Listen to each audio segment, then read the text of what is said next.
जय हिंद एवरीवन। अपनी इस सीरीज को जारी रखते हुए आज हम लोग इसमें 8वें प्रश्न के हल को देखने की कोशिश करेंगे। इसके पहले हम लोगों ने 7 प्रश्नों के हल को देख लिया है। यह प्रश्न MPPSC प्रीलिम्स 2015 से रिलेटेड है। प्रश्न है, कौन सा जलवायु परिवर्तन का संकेतक नहीं है?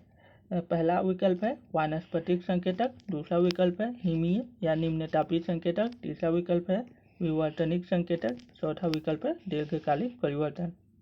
हम लोग एक एक विकल्पों को अच्छी तरह से समझने की कोशिश करेंगे, उसके बाद अपने उत्तर को देंगे।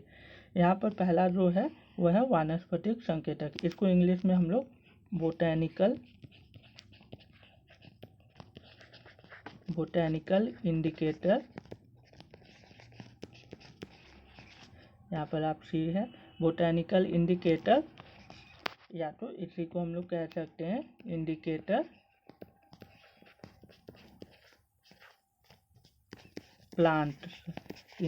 प्लांट्स आप कह सकते हैं, या तो बोटैनिकल इंडिकेटर्स। ये क्या करते हैं? ये करते हैं इंडिकेट करते हैं indicate a particular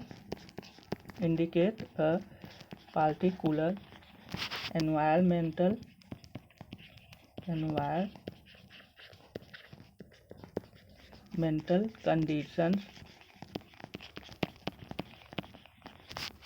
such as soil type,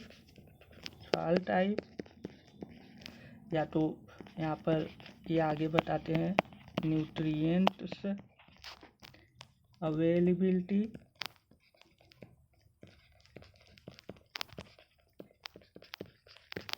और वाटर स्टेटस। इसको हिंदी में हम लोग कह सकते हैं कि जो ये हिंदी में जो यहाँ पर इसको हम लोग कह सकते हैं, जो यह बोटैनिकल इंडिकेटर्स या इंडिकेटर प्लांट्स होते हैं अर्थात वानस्पतिक संकेतक होते हैं, यह किसी विशेष क्षेत्र में पर्यावरणीय दशाओं को बताते हैं। वहाँ पे मिट्टी का प्रकार बताते हैं, मिट्टी में कौन कौन से पोषक तत्व हो सकते हैं यह बताते हैं, या उस क्षेत्र में जल के स्तर की क्या दशा है, मतलब जल का स्तर ऊंचा है या नीचा है, ये सब बताते हैं। कौन? तो ये सब वानस्पतिक संकेतक, जिनको कि इंग्लिश में हम लोग बोटैनिकल इंडिकेटर्स या इंडिकेटर प्लांट्स कहते हैं। जैसे इसको आप ऐसे समझ सकते हैं, जैसे कुछ पौधे केवल विशेष जलवायु वाले क्षेत्रों में ही उगते हैं, विकसित होते हैं। अगर ये किसी अन्य जलवायु वाले क्षेत्रों में भी विकसित होने लगे, जो कि केवल विशेष क्षेत्रों वाली जलवायु में विकसित हो रहे थे, अगर ये किसी अन्य जलवायु वाले क्षेत्रों में भी ये पौधे विकसित होने लगे, तो इससे क्या पता चलता है? इससे यह पता चलता है कि जलवायु परिवर्तन हुआ है या हो रहा है। क्योंकि जब कोई एक जगह पे उसी प्रकार का वानस्पतिक वहाँ पर क्षेत्र था, लेकिन अब वही वानस्पतिक क्षेत्र दूसरी जगह भी पाया जाने लगा है, एक विशेष जलवायु का वह गुण था लेकिन दूसरे जलवायु में भी पाया जाने लगा, अर्थात वहाँ दूसरे जगह की जलवायु पहले जगह की जलवायु के जैसी होती जा रही है। तो इससे क्या होता है? वानस्पतिक संकेतक से हम लोग पता लगाते हैं कि जलवायु में परिवर्तन हो रहा है या हो गया है। जैसे आप मतलब इसको ऐसे और भी डिटेल में समझ सकते हैं। जैसे कुछ प्लांट्स होते हैं जो कि केवल एसिडिक सॉइल्स में उत्पन्न होते हैं, या वहाँ पर ही फलते फूलते हैं, विकसित होते हैं, अम्लीय मिट्टी में ही उनका विकास होता है। कुछ पौधे एल्कलाइन, जिसको कि क्षारीय मिट्टी कहते हैं, वहाँ पर उगते हैं, पनपते रहते हैं, विकसित होते हैं। तो अगर आप कभी देखें कि अम्लीय मिट्टी में विकसित होने वाले पौधे कहीं पर पाए जाते हैं, तो आप वहां पर तुरंत बता सकते हैं कि इस जगह की मिट्टी में अम्लीयता अर्थात एसिडिक नेचर इस मिट्टी का अधिक है। अगर कहीं क्षारीय क्षेत्रों में पाए जाने वाले प्लांट्स, जिनको कि आप उनके गुण उनके नामों से जान सकते हैं, अगर वो कहीं पर पाए जा रहे हैं, आप कहीं घूमने जा रहे हैं, तो आप बहुत ही आसानी से बता सकते हैं कि इस मिट्टी में क्षारीयता अर्थात एल्कलाइन यहाँ पर प्रॉपर्टी ज़्यादा है इस मिट्टी में। कुछ पौधे ऐसे होते हैं जो कि जिस मिट्टी में नाइट्रोजन की कमी होती है उस जगह पे उगते हैं। कुछ मिट्टी ऐसी होती हैं जिनमें नाइट्रोजन की अधिकता होती है, तो वहाँ वाले जो पौधे होते हैं वह यह संकेत देते हैं या बताते हैं कि इस मिट्टी में नाइट्रोजन की मात्रा अधिक है। कुछ पौधे ऐसे होते हैं जो कि जहाँ पर जल का स्तर बहुत कम होता है या निम्न होता है उस जगह पर उगते हैं, और कुछ पौधे ऐसे होते हैं जहाँ पर अधिक मात्रा में जल की आवश्यकता होती है। जैसे अगर कहीं पे कैक्टी उगता है, कैक्टस का पौधा, तो आप वहाँ पर तुरंत बता सकते हैं कि यहाँ पर जल की कमी होती है। इस क्षेत्र में जहाँ पे जल की कमी होती है उसको, उस क्षेत्र को इंग्लिश में हम लोग कहते हैं वाटर स्कार्स एरियाज। जहाँ पर पानी की कमी होती है उसको इंग्लिश में हम लोग कहते हैं वाटर स्कार्स एरियाज। जहाँ पर पानी की अधिकता होती है, जिस क्षेत्र में पानी जहाँ पे अधिक मात्रा में पाया जाता है या पानी का स्तर, जल का स्तर अधिक होता है, तो उसको हम लोग कहते हैं वाटर रिच एरिया। और जहाँ पर नाइट्रोजन अधिक होता है जिस मिट्टी में, उसको हम लोग कहते हैं नाइट्रोजन रिच सॉइल्स। और जहाँ पे नाइट्रोजन कम होता है उसको हम लोग कहते हैं नाइट्रोजन डेफिशिएट, सॉरी यहाँ पे आप कर दीजिएगा CIENT सॉइल। अम्लीय मिट्टी को आप एसिडिक सॉइल्स बोल सकते हैं, क्षारीय मिट्टी को आप एल्कलाइन सॉइल्स बोल सकते हैं। तो ये सब प्लांट्स क्या होते हैं, ये सब प्लांट्स मिट्टी की दशाओं को, वहाँ पर जल की उपस्थिति के स्तर को बताते हैं। तो प्लांट्स क्या करते हैं, एक तरीके से जलवायु के विशेष गुणों का संकेत देते हैं। तो इसलिए ये क्या होते हैं, वानस्पतिक संकेतक होते हैं, अर्थात जलवायु परिवर्तन के बारे में भी यह बताते हैं। क्योंकि जलवायु से संबंधित गुणों को बता रहे हैं तो जलवायु परिवर्तन को भी बताएंगे। जैसे कुछ पौधे केवल विशेष प्रकार की मिट्टी में उगते हैं, जैसे सैंडी, लोमी या क्लेई मिट्टी सॉइल्स में उगते हैं। सैंडी मिट्टी, सैंडी सॉइल को हम लोग रेतीली मिट्टी कहते हैं। यहाँ पर मैं लिख दे रहा हूँ, आप देख लीजिए, सैंडी सॉइल, इसको हम लोग रेतीली मिट्टी कहते हैं। उसके बाद यहाँ पर है जो हम लोगों का लोमी सॉइल। लोमी सॉइल को हम लोग दोमट मिट्टी कहते हैं। उसके बाद यहाँ पर हम लोगों के पास है क्लेई सॉइल, इसको हम लोग चिकनी मिट्टी कहते हैं। तो कुछ पौधे ऐसे होते हैं जो कि रेतीली मिट्टी में, कुछ पौधे दोमट मिट्टी में, कुछ पौधे चिकनी मिट्टी में उगते हैं। तो इससे हम लोगों को पता चल जाता है। अगर विशेष प्रकार के पौधों को हम लोग किसी क्षेत्रों में देखते हैं तो उन पौधों को देखते ही हम लोग पता लगा लेते हैं कि यहाँ की मिट्टी कैसे होगी। वानस्पतिक संकेतक हम लोगों को एग्रीकल्चर के फील्ड में भी हेल्प करते हैं, क्योंकि यह हमको बताते हैं कि किस प्रकार की वातावरण में, किस प्रकार के क्षेत्र में कौन से पौधे उग सकते हैं। जो वानस्पतिक संकेतक होते हैं, अगर जहाँ पर वाटर रिच एरिया वाले पौधे उग रहे हैं तो वहाँ पर आप समझ सकते हैं कि एग्रीकल्चर में ऐसे क्रॉप्स को किसान फील्ड में लगाएंगे जो कि वाटर अधिक, जिनको पानी की अधिकता ज़रूरत होती है, पानी की अधिक मात्रा की आवश्यकता होती है, ऐसे क्रॉप्स को, ऐसे पौधों को लगाएंगे। तो वानस्पतिक संकेतक हम लोगों को क्रॉप फील्डिंग में भी, अर्थात एग्रीकल्चर के फील्ड में भी हेल्प करते हैं।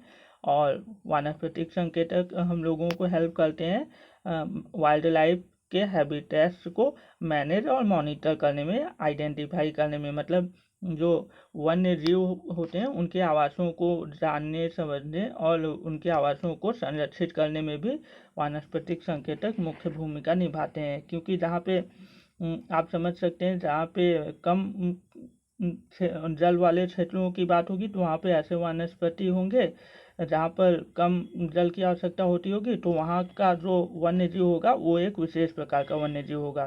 तो अगर कहीं पर वानस्पतिक संकेत ऐसे हैं कि वहाँ पर जल की कमी है तो वहाँ का हम लोग वन्य जीव बता सकते हैं कि वहाँ के वन्य जीव कैसे होंगे, वहाँ के वन्य जीवों का हैबिटेट अर्थात आवास कैसा होगा। तो वानस्पतिक संकेतक ये सभी महत्वपूर्ण जानकारियों को हम लोगों को प्रदान करते हैं। जैसे एवरग्रीन फॉरेस्ट में वहाँ के जो वानस्पतिक होंगे वो यह संकेत देंगे कि मिट्टी में न्यूट्रिएंट्स की कमी होगी, जल की अधिकता होगी वहाँ पे, तो वहाँ के वानस्पति ये हम लोगों को संकेत देंगे कि वहाँ का जो वाइल्ड लाइफ हैबिटेट होगा, वन्य जीव होगा, कैसा होगा। तो वानस्पतिक संकेतक बहुत महत्वपूर्ण जानकारियाँ देते हैं जलवायु परिवर्तन के क्षेत्र में।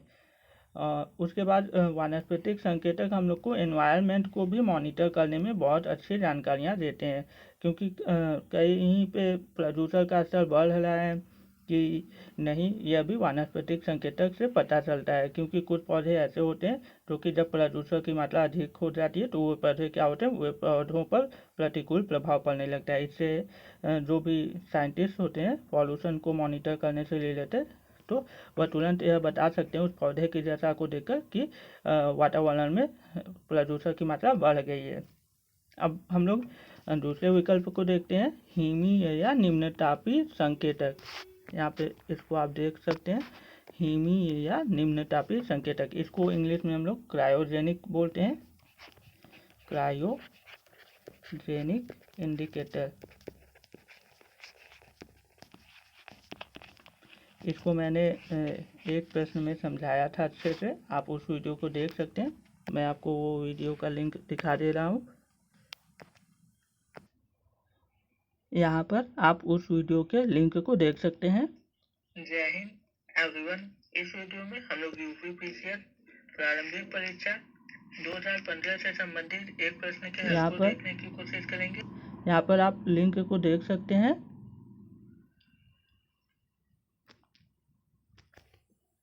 तो वो आपने देखा कि उस लिंक से संबंधित जो प्रश्न है वह यहाँ पर है, प्रश्न संख्या 3। तो इस सीरीज के पार्ट 3 में हम लोगों ने प्रश्न संख्या 3 को डिस्कस किया है। आप जाकर वहाँ पर भी क्रायोजेनिक या क्रायोजेनिक संकेतक अर्थात क्रायोजेनिक इंडिकेटर को समझ सकते हैं, जो कि आइस कोर से रिलेटेड होता है। मैंने अच्छे से डिटेल में सभी को समझाने की कोशिश की थी। तो यहाँ पर हम लोग हिमीय या निम्नतापीय संकेतक को देख रहे थे। हिमीय या निम्नतापीय संकेतक को इंग्लिश में हम लोग क्रायोजेनिक इंडिकेटर कहते हैं। यह ठंडे जगहों से अर्थात निम्न या कम ताप वाले क्षेत्रों से संबंधित होता है। यह संकेतक जैसे कि अंटार्कटिक, आर्कटिक, ग्रीनलैंड वाले क्षेत्रों में जो भी परिवर्तन होता है वह हिमीय या निम्नतापीय संकेतक का एक उदाहरण होता है। इन क्षेत्रों में जैसे कि मैंने आपको बताया आर्कटिक या अंटार्कटिक या ग्रीनलैंड, इन क्षेत्रों में वैज्ञानिक क्या करते हैं, शोध करते हैं, एक्सपेरिमेंट करते हैं और जानने की कोशिश करते हैं कि जलवायु परिवर्तन की गति में कितना बदलाव हुआ है। इन क्षेत्रों में जमी बर्फ की चादरों का पिघलना, उनकी मोटाई में होने वाली कमी, इसके कारण समुद्री महासागरों के जल स्तरों में होने वाली वृद्धि आदि कारण जलवायु परिवर्तन के स्पष्ट संकेतक होते हैं। तो हिमीय या निम्नतापीय संकेतक जलवायु परिवर्तन से संबंधित होते हैं, आप समझ सकते हैं। उसके बाद यहाँ आप समझ सकते हैं आगे वैज्ञानिक इन क्षेत्रों में क्या करते हैं, कैसे शोध करते हैं। तो वैज्ञानिक इन क्षेत्रों में गहराई तक क्या करते हैं, ड्रिल करते हैं, छिद्र करते हैं। और वो क्या करते हैं, उस स्थान पर जब ड्रिल करते हैं तो उस ड्रिल में से एकदम गहराई से वो क्या करते हैं, बर्फ़ के टुकड़ों को निकालते हैं और उस बर्फ़ के टुकड़े का वैज्ञानिक अध्ययन करते हैं, रासायनिक उसके संगठन का अध्ययन करते हैं, एनालिसिस करते हैं। कई बार क्या होता है, बर्फ़ की चादरों में गैसें ट्रैप हो जाती हैं अर्थात फंस जाती हैं।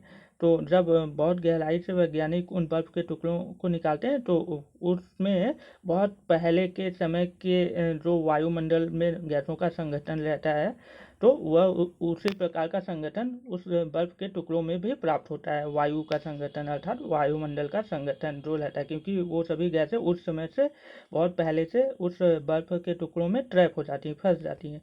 तो उस बर्फ़ में गैसों के संगठन का अध्ययन करके और वर्तमान में वायुमंडल में गैसों के संगठन का तुलनात्मक अध्ययन करके, एनालिसिस करके वैज्ञानिक यह पता करते हैं कि पूर्व से मतलब पूर्व समय से अब तक जलवायु में कितना बदलाव हुआ है और उसकी गति क्या रही आदि। यह सभी जो परिणाम है यह वैज्ञानिक हिमीय या निम्नतापीय संकेतक का अध्ययन करके निकालते हैं। अगर आपको यह समझ में आया तो आप इस वीडियो को लाइक कर सकते हैं मेरे चैनल को सब्सक्राइब कर सकते हैं और मुझे सपोर्ट कर सकते हैं। अब हम लोग थर्ड जो संकेतक है उसको देखते हैं, विवर्तनिक संकेतक। विवर्तनिक संकेतक अर्थात जो प्लेट टेक्टोनिक्स से रिलेटेड होते हैं। तो यह डायरेक्ट तो नहीं जलवायु परिवर्तन को स्पष्ट करते हैं, लेकिन अप्रत्यक्ष रूप से इनडायरेक्ट तरीके से करते हैं। जैसे कि कई बार क्या होता है, कई बार भूकंप आता है प्लेट टेक्टोनिक्स की क्रियाओं की वजह से। कई बार क्या होता है, भूकंप आता है, ज्वालामुखी विस्फोट होता है, तो क्या होता है वहाँ वातावरण में गैसों की मात्रा अधिक हो जाती है, संरचनाएं बदल जाती हैं प्लेट टेक्टोनिक्स की क्रियाओं की वजह से, घटनाओं की वजह से भूमि पर संरचनाओं की स्थिति बदल जाती है, जिससे कि वहाँ के जलवायु में परिवर्तन होता है। लेकिन यह सब बहुत ही अधिक समय में होता है, मतलब इसमें बहुत लंबा समय लगता है। तो विवर्तनिक संकेतक जो होते हैं वह प्रत्यक्ष रूप से नहीं, अप्रत्यक्ष रूप से जलवायु परिवर्तन का संकेत देते हैं, अर्थात संकेतक होते हैं। हम लोगों का जो चौथा और अंतिम विकल्प है वह है दीर्घकालिक परिवर्तन। तो दीर्घकालिक परिवर्तन जो होता है वह जलवायु की दशा को प्रदर्शित करता है कि किसी क्षेत्र में दीर्घकालिक परिवर्तन, मौसम की दीर्घकालिक परिवर्तन को, मौसमी दशाओं के दीर्घकालिक परिवर्तन को ही हम लोग जलवायु कहते हैं, अर्थात क्लाइमेट कहते हैं। तो यहाँ पर दीर्घकालिक परिवर्तन अर्थात ये क्लाइमेट जलवायु परिवर्तन की डिफिनीशन से आप रिलेट कर सकते हैं, क्लाइमेट चेंज की डिफिनीशन से आप रिलेट कर सकते हैं दीर्घकालिक परिवर्तन। तो ये क्लाइमेट चेंज को बताता है, ना कि क्लाइमेट चेंज के इंडिकेटर को बताता है। क्लाइमेट चेंज की डिफिनीशन, परिभाषा को बताता है कि किसी क्षेत्र के दीर्घकालिक परिवर्तन, मौसमी दशाओं के दीर्घकालिक परिवर्तन की वजह से वहाँ पर क्या होता है, वहाँ की जलवायु परिवर्तित हो जाती है, या उसी को हम लोग दीर्घकालिक परिवर्तन को, जो कि मौसमी परिवर्तन होते हैं, उसको हम लोग क्या कहते हैं, जलवायु कहते हैं, जलवायु की संज्ञा देते हैं। तो यहाँ पर प्रश्न में हम लोगों से पूछा था जलवायु परिवर्तन का संकेतक, तो आप इसको आसानी से भी कर सकते थे। पहला है वानस्पतिक संकेतक, इसमें भी संकेतक है ही, तो ये भी होगा। दूसरा हिमीय या निम्न तापीय संकेतक था, इसमें भी संकेतक शब्द है, तो यह भी होगा। तीसरा विवर्तनिक संकेतक है, इसमें भी संकेतक शब्द है, तो यह भी होगा। लेकिन यह एक परिभाषा को यहाँ पर दे दिया गया है कि परिभाषा की को ही हम लोग दीर्घकालिक परिवर्तन से रिलेट करते हैं। तो यहाँ पर संकेतक शब्द नहीं है, तो आप इसी को अपना सही विकल्प मानेंगे। दीर्घकालिक परिवर्तन क्या होता है, मौसमी दशाओं के दीर्घकालिक परिवर्तन को हम लोग जलवायु कहते हैं। तो यह जलवायु परिवर्तन की परिभाषा से संबंधित हो सकता है, आप रिलेट कर सकते हैं। If you like this video, अगर आपको ये वीडियो अच्छी लगी हो, इसका एक्सप्लेनेशन आपको इजी वे में अच्छा लगा हो, तो आप वीडियो को लाइक कर सकते हैं, मेरे चैनल को सब्सक्राइब कर सकते हैं और मुझे सपोर्ट कर सकते हैं। We will continue this series in the next video. Thank you so much.